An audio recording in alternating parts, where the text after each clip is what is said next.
And I think the discussion at the end of the day reflects what's actually happening in the whole industry. This whole idea of, I mean, what is outdoor, you know? Nobody knows anymore. And I think that's a great thing, actually. A lot of the categories are very open and are helping to redefine the idea of outdoor.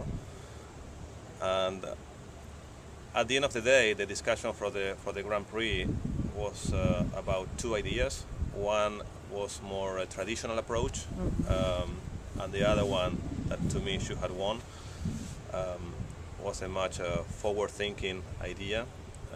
That was the one that won was the Zimbabwe. It was a campaign done in South Africa to raise awareness about the crisis in Zimbabwe. It's done by a newspaper. And the crafting of it is very interesting because it's all printed in real money from Zimbabwe, because the money there is worth less than paper. So it's very interesting, but its format is much more traditional. I think the one that I thought should have won was the Oasis campaign in the streets in New York, where basically the outdoor part of the campaign is the use of street musicians to release the Oasis songs like 2 weeks before the actual CD release. And I thought it is a brilliant way of use out of home, outdoor. Especially a lot of people that saw that, were part of that, were like taking videos and pictures and sending to their friends. So people were also were part in the outdoor side of the campaign. So we voted, and for one vote, the Zimbabwe campaign became Grand Prix. But by one vote. Yeah, it's very close.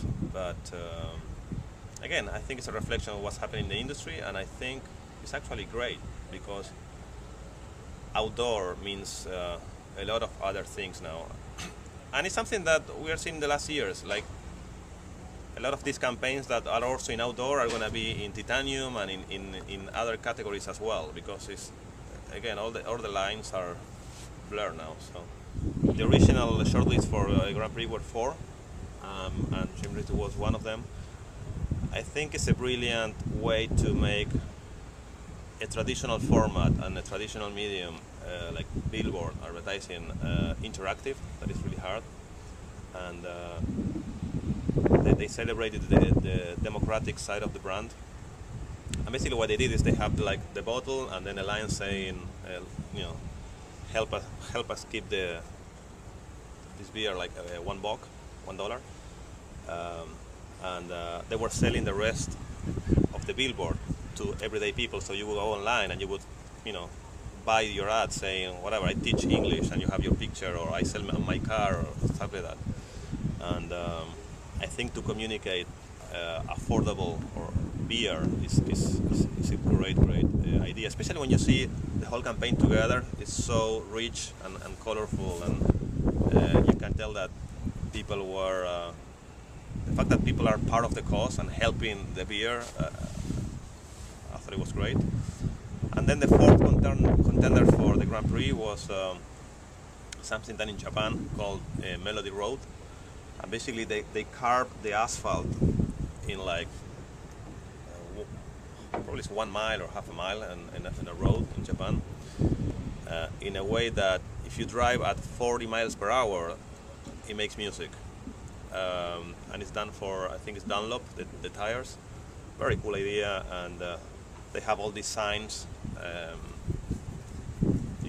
talking about it and describing that you shouldn't go faster. And it attracted a lot of people to that city. It became a great piece, for Dunlop, and also it became like this kind of safety awareness. Like you have to go slow during that part in order to hear the music. If you go faster, you don't hear the music. So it was a very interesting idea as well, that I'm sure is going to be in titanium and all those other categories.